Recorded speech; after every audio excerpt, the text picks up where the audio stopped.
Bharatiya Janata party का एक लहर चल रही है जी। बहुत ज़्यादा लहर चल रही है पूरे हिंदुस्तान में 400 पार।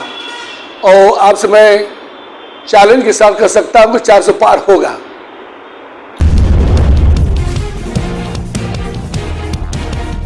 जी नमस्कार नेताजी, सबसे पहले आपको हमारे इस यूपीएस वायरल खबर में आने के लिए बहुत बहुत धन्यवाद आपको, जो आप अपना कीमती समय दे करके और चंदौली से आप आए हैं हमारे चैनल में। हालांकि आप परिचय के मोहताज नहीं हैं, फिर भी हमारे दर्शक बंधुओं को 2 लाइन में आप दीजिएगा अपना परिचय। मैं चंदौली का रहने वाला हूँ। एक जोरियाबाद गांव है, थाना शहर राजा के पास। मेरी शिक्षा दीक्षा उदय प्रताप कॉलेज वाराणसी से हुई है। हम लोग वहाँ के पूर्व छात्रता है, तमाम छात्र आंदोलन में रहे हैं। पूर्वांचल की हम लोग राजनीति किए हैं। छात्रों के भविष्य की लड़ाई हमेशा लड़ते रहे हैं और आज भी छात्रों के बीच में रहते हैं, छात्रों की लड़ाई लड़ते हैं।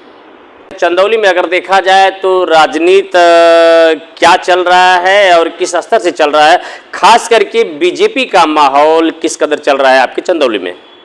भारतीय जनता पार्टी का एक लहर चल रही है, बहुत ज़्यादा लहर चल रही है पूरे हिंदुस्तान में 400 पार। और आपसे मैं चैलेंज के साथ कह सकता हूँ कि 400 पार होगा।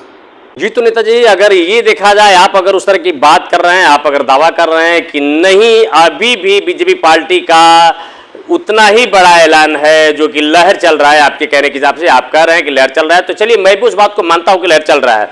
लेकिन साथ ही अगर बहुत जल्द ही अगर देखा जाए, एक प्रकाश डाला जाए किसी बात को लेकर के, तो मऊ घोसी में सपा मुखिया अखिलेश यादव कुछ क्षण पहले अभी आए थे, कुछ दिन पहले, तो वहां अगर देखा जाए तो इतनी ज्यादा पब्लिक थी, इतनी ज्यादा पब्लिक नजर आई कि पब्लिक किस तरह से अखिलेश यादव के पैर छूने के लिए हो रही थी व्याकुल। हालांकि वहां पुलिस प्रशासन भी हल्की पड़ गई थी लोगों को संभालने में। आप क्या कहेंगे उसके बारे में?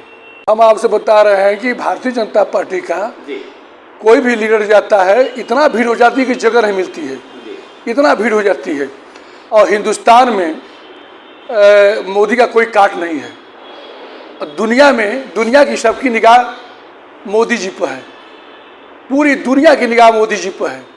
जी लेकिन आप कैसे दावा कर सकते हैं? आप चलिए मैं आपका बात मान लेता हूं कि नहीं, वापस अगर देखा जाए तो बीजेपी की लहर है, लेकिन इस बात को आप दावे के साथ कैसे कर सकते हैं?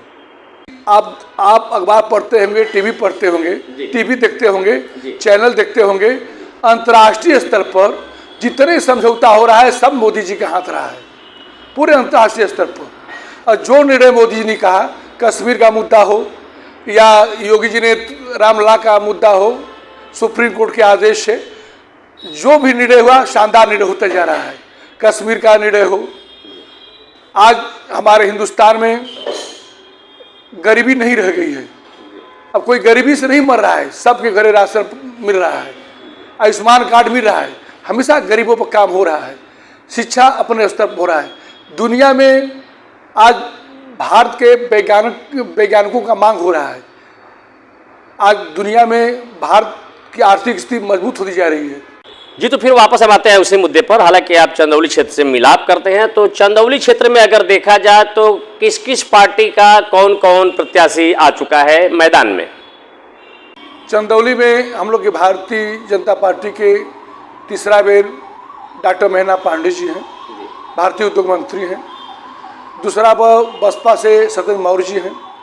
तीसरा पर वीरेंद्र सिंह जी हैं। 3 प्रत्याशी मैदान में हैं, वैसे 2-3 प्रत्याशी और भरे हैं। तो आपके भारतीय जनता पार्टी से आप मिलाप करते हैं तो कहीं न कहीं बीजेपी का ही गुण गाएंगे। मैं वास्तव आपसे बता रहा हूँ, हम राजनीति में हम स्पष्टवादी हैं, हम लोग स्पष्ट बोलते हैं, क्योंकि हम लोग उदय प्रताप कॉलेज के छात्र रहे हैं। हमारी राजनीतिक करियर है उदय प्रताप कॉलेज से हुई, और उससे पहले हाई स्कूल इंटर मैंने गोरखपुर से पढ़ा, जयपुरिया से भी। लेकिन मैं स्पष्ट बोलना चाहता हूँ कि जब बसपा सरकार और सपा सरकार एक में थी तो दोनों जाने का वोट से तब 14,000 वोट से महेंद्र पांडे जीते थे, जब बसपा और सपा दोनों थी। लेकिन आज बसपा अलग लड़ रही है, और उस बार सपा का चौहान प्रत्याशी थे। तो चौहान आपके साथ है, मौर्य हैं, कुशवाहा हैं, सब आप लोग साथ हैं, सब लोग हैं। मोदी योगी जी की लहर है, सब लोग, पूरी जनता भारतीय जनता पार्टी को पसंद है। हर तबका के लोग भारतीय जनता पार्टी को देना चाहते हैं। वो दुनिया को देख रहे हैं, यहाँ की जनता दुनिया पर निगाह रखी है। जी नेताजी, एक बात और है, अगर देखा जाए तो आपकी बात मैं मानता हूं, चलो फिर वापस मैं उसी बात को बोलता हूं कि नहीं, आपकी बात मानी जा सकती है। आप कह रहे हैं कि नहीं बीजेपी सरकार में बहुत प्रगति हुआ है, तो चलिए मैं भी मानता हूं इस बात को।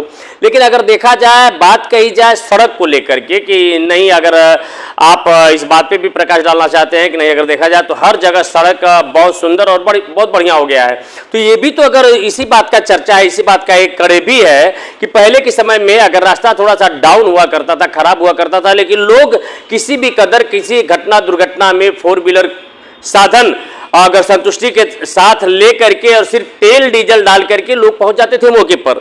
लेकिन आज इस तरह का भी चर्चा है कि सरकार में अगर देखा जाए तो आपको 100 से 200 किलोमीटर की दूरी तय करना है तो डीजल पेट्रोल से ज्यादा लग जा रहा है टोल टैक्स। क्या कहेंगे आप इसके बारे में? ये रोड टैक्स बहुत ज़्यादा नहीं है, रोड टैक्स वो प्रक्रिया है। जब कोई आप काम करते हैं, पहले लोग साइकिल चलते थे, अब वही लोग हीरो होंडा चलते हैं, बुलेट चलते हैं मोटरसाइकिल से। जैसे जैसे विकास होता है उससे उससे विकास होता है। पहले टीवी थी, अब तमाम कंप्यूटर हुआ, चैनल हुआ। अंतर्राष्ट्रीय स्तर पर इतना विकास हुआ है कि दुनिया की सबकी निगाहें भारत पर है। जी, तो नेताजी बहुत बहुत आपका धन्यवाद जो आप अपना कीमती समय हमारे इस यूपीएस वायरल खबर में आने के लिए आपने दिया। बहुत बहुत धन्यवाद आपको।